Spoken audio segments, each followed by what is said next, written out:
peeps! Today I'm going to do an unboxing of the Gothic Tarot by Joseph Vargo. One of my amazing and incredible students recommended that I get this deck, and I think I had it confused with, there's another Gothic Tarot out there that like back in the day I had purchased. I think like if you go way back in the channel history, like you'd have to go way back, but there was a Gothic Tarot that had a pip structure for the minors, and I really didn't like it. And so I think every time I saw this deck on Amazon, I was assuming that it was that Gothic Tarot deck. But my student showed me this deck, and I'm really stoked to work with it. So I figured it would be one of my autumn Halloween purchases to just get in that like beautiful vampire Gothic fall and autumn mood, and I thought I would share my unboxing with you guys today. And while I'm here, I thought I would talk about consumerism and tarot. This is something that I think over the years gets raised as like a hot button issue within the community. And I think those of us who create content for people who follow alternative spiritual paths, where tarot and oracle decks are part of the process, the practice, I think we often have to go within and sit with, are we contributing to an idea of mass consumerism within tarot? And I did have one of you message me recently, because I have done quite a few unboxings on the channel over the last few months. And so I just thought I would address really quickly this aspect of consumerism in tarot.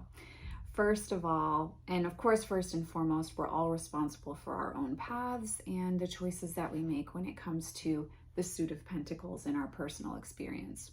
And we should never overspend or create a circumstance for ourselves where there's hardship based on our purchases in regards to tarot and oracle decks. In truth, tarot and oracle decks are tools. They're not necessary for spiritual practice. They bring a beauty and a depth to spiritual practice, but they're not necessary. You don't need to have more than one deck or even one deck in order to connect with your spiritual path in an authentic way, or to get insight from higher guidance in regards to your path at this time. So most definitely in this channel, I do not want you to feel pressured around that. However, I have sat with this for myself again after I saw that message and read that message, and I don't feel that I'm oversharing deck gifts or gifts of decks or deck purchases at this time.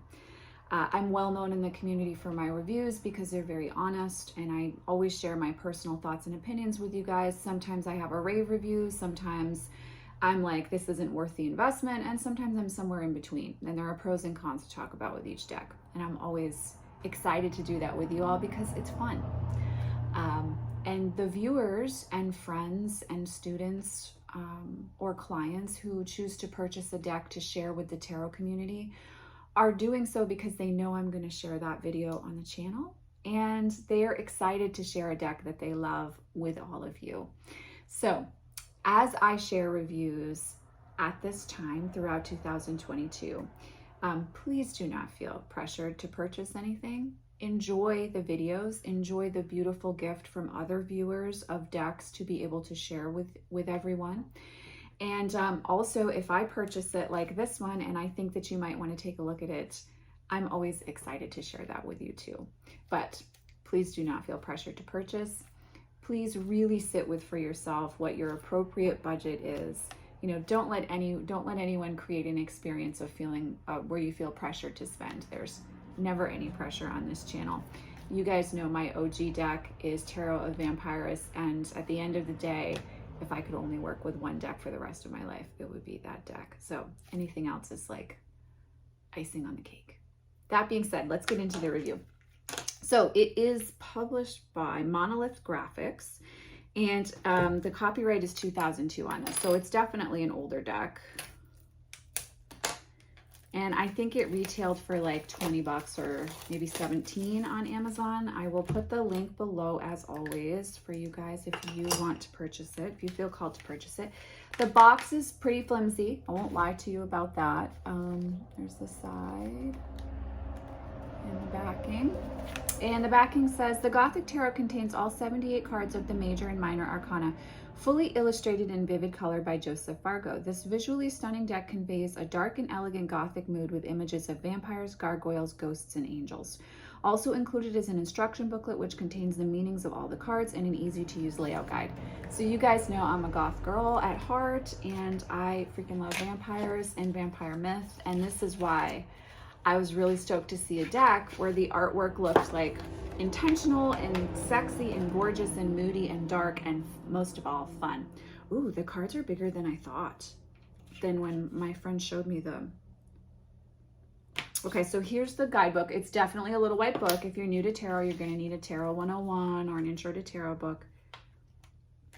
Just kind of basic meanings it looks like here. And then there's Reading the Tarot, the Mystic 7, and then a Celtic Cross. You get about 22 pages of basic starter information. But there is a Gothic Tarot compendium, so you could purchase this book with Vargo's personal insights as well. So that is an option to purchase in addition to. I don't know if I'll feel a need to do that, but all right, so here's like the little throwaway card, additional throwaway card. Here's the backing. So for comparison, here's OG Rider-Waite-Smith. So it's bigger, right guys? Like it's larger than I thought it was going to be. Sorry, I just need to take a quick sip of tea. A lot of talking today.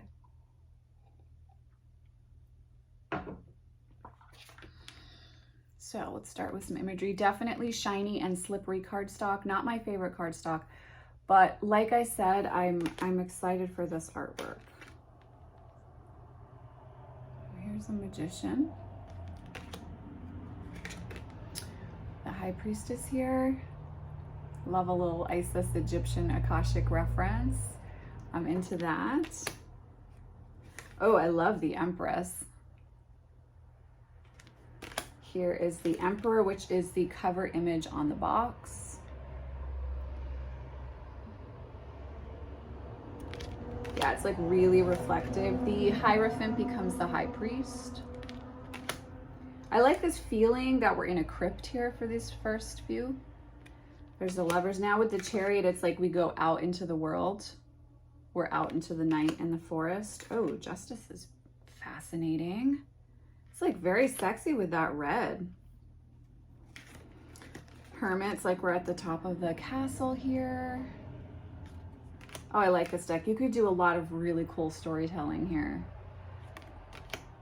Strength, we're back at the top of the castle. Hanged Man is very Nosferatu feeling.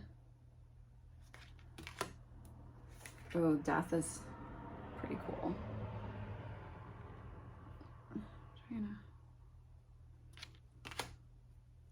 Here we have Temperance. It's a very like explosive, fiery depiction of temperance. Here we have the Devil. The Tower is interesting. I'm not sure how I feel about this one, and I need to sit with it. The Star, the Star almost looks more to me like Temperance, but with an air feel to it. It's almost like the bookend to Temperance. With the Moon, we're like back to that Ices feel. That's a really cool depiction of the sun. And then we have Judgment. And the world's kind of mirroring the emblem on the Wheel of Fortune, which I find interesting. Like there's a lot of journaling that could be done around that. So then we have King of Wands, Queen of Wands. I like that one. Knight of Wands. And then the Page or the Knave. Here, that's interesting that it's a gargoyle. Yeah, this is one that like you want to spend some time with. Okay, so then we have the first three are kind of like pips.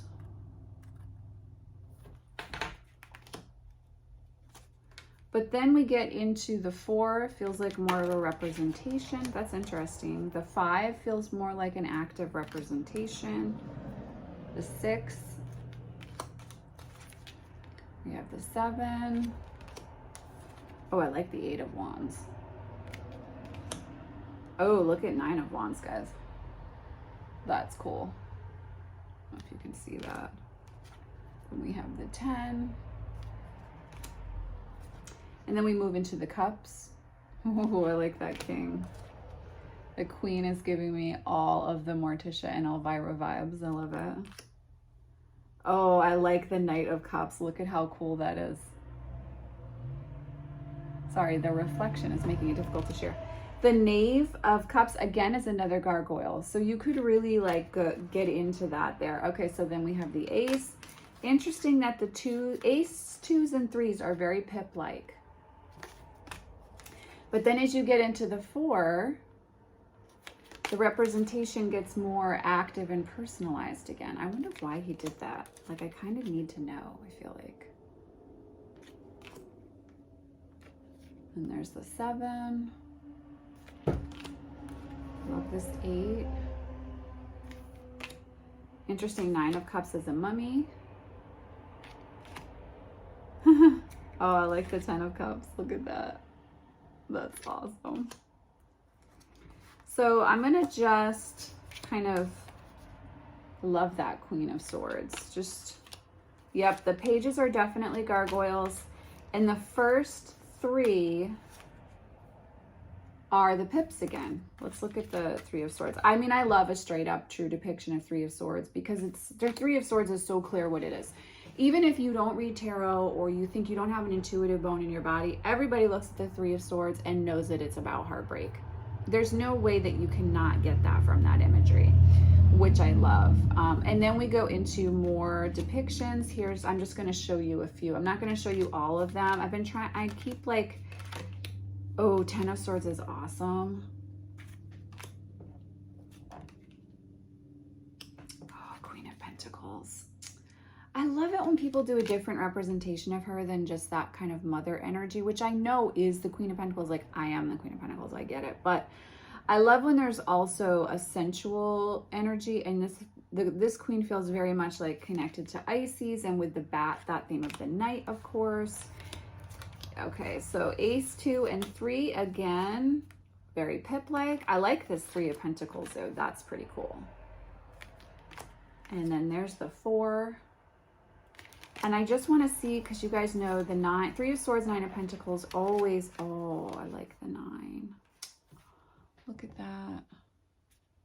I love that 9. And then 10 of Pentacles mirroring 10 of Cups. Okay, this is going to be a fun deck to do some journaling around and some journey work with and to really sit with. So on the whole, I'm intrigued by this deck. I'm not like obsessed like White Owl Mystic obsession, but I'm very much intrigued and I want to get to know this one. I love the way the artwork feels. It's very in keeping with my whole aesthetic and my, inner life. And I'm intrigued to see how this reads and the personality of this deck as I get to know it better. So let me know your thoughts in the comments down below, guys. What do you guys think of this deck? Is it on your list or is it one that you don't need to invest in? Anyhow, as always, I am sending you guys so much love and many blessings. I'll see you in the next video.